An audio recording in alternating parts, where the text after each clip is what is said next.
परमात्मा पिता सर्वशक्तिवान हैं और हम उनके बच्चे मास्टर हैं। तो जब इस स्मृति में हम रहते हैं जी। तो जितनी शक्तियां हैं वो हमारे आर्डर प्रमाण काम करनी चाहिए। ये समान मास्टर सर्वशक्तिवान हूँ बार बार जब स्मृति में रहता है तो नेचुरल नशा बना रहता है। और जिसके पास ये नशा है कि मैं मास्टर सर्वशक्तिवान हूँ, माना जितनी शक्तियां हैं उनका मैं मालिक हूँ। तो ये अगर मालिकपन का नशा रहता है तो सबसे बड़ी शक्ति ये है अपने आप पर कंट्रोल। जी। आवाज़ में आना, आवाज़ से परे हो जाना।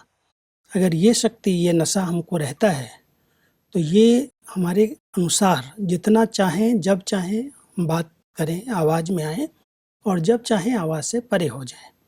परमात्मा कह रहे हैं ये नशा कम होने के कारण ये कंट्रोलिंग पावर कम है।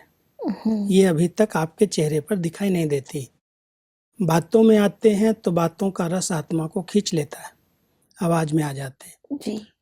वास्तव में आवश्यकता ये है कि जितना हम बोलना चाहें, जितना आवाज़ में आना चाहें, उतना ही आवाज़ में आए और फिर आवाज़ से परे हो जाएं। परमात्मा की ये नेचुरल प्रैक्टिस है। आते हैं बच्चों की सभा के बीच में, जो डायरेक्शन देने हैं, जो पढ़ाना है वो पढ़ाते हैं और फिर आवाज़ से परे हो जाते हैं। तो हम बच्चों को भी उसी नशे में, उसी सोमान में स्थित करने के लिए हम सबको कहते हैं आप बच्चे मास्टर सर्वशक्तिमान हो, इस नशे को बढ़ाओ। जब ऐसी अवस्था हो जाएगी, अभी अभी आवाज में, अभी अभी आवाज से परे, यह अभ्यास सरल और सहज हो जाएगा, तब समझो संपूर्णता आई है। संपूर्ण स्टेज की निशानी यह है। और दूसरी निशानी परमात्मा कहते हैं कि सर्व पुरुषार्थ सरल होगा। पुरुषार्थ में सभी बातें आ जाते हैं। याद की यात्रा, सर्विस, दोनों ही पुरुषार्थ में आ जाते हैं। जब दोनों में सरल अनुभव हो तब समझो कि संपूर्णता की अवस्था प्राप्त होने वाली है। संपूर्ण स्थिति वाले पुरुषार्थ कम करेंगे और सफलता अधिक प्राप्त करेंगे। पुरुषार्थ नेचुरल हो जाए। कई लोगों को लगता है कि बहुत मेहनत करते हैं जी।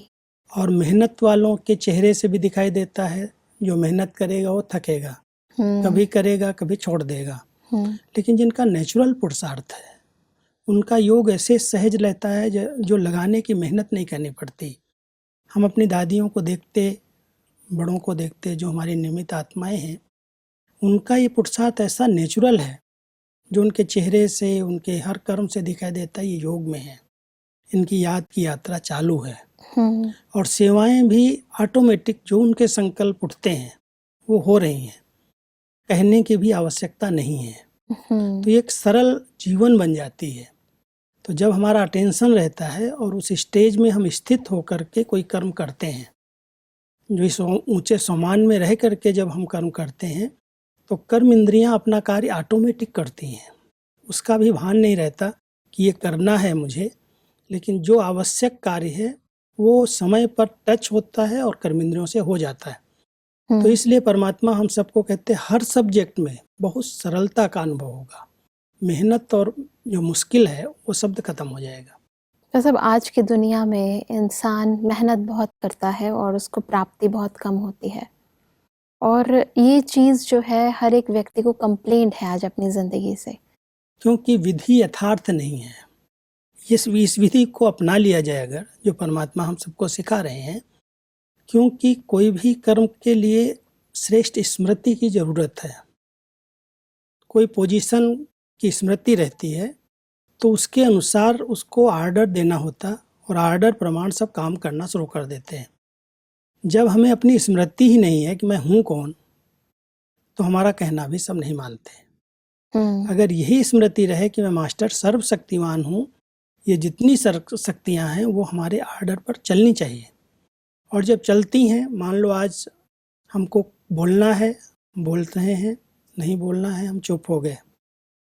कंट्रोलिंग पावर है अपने ऊपर, किसको क्या बोलना है, कब बोलना है, कहना है या नहीं कहना है, इसका भी अपने ऊपर कंट्रोल चाहिए। आजकल टकराव की स्थितियां वहाँ पैदा होती, मेहनत वहाँ लगती है व्यक्ति को जहाँ पर बिना सोचे समझे बोल देता है। कोई कार्य क्षेत्र पर जो आया बोल दिया, ऑर्डर कर दिया, लोगों ने स्वीकार किया या नहीं किया। कई बार हमारी ऑर्डर्स को भी वो लोग गलत मान लेते हैं। इसलिए आवश्यकता है कि हमारा अपने ऊपर फुल कंट्रोल हो। जिस समय जो कहना है वही कहें, जितना कहना है उतना ही कहें, तो लोग हमारी बात की वैल्यू को समझेंगे।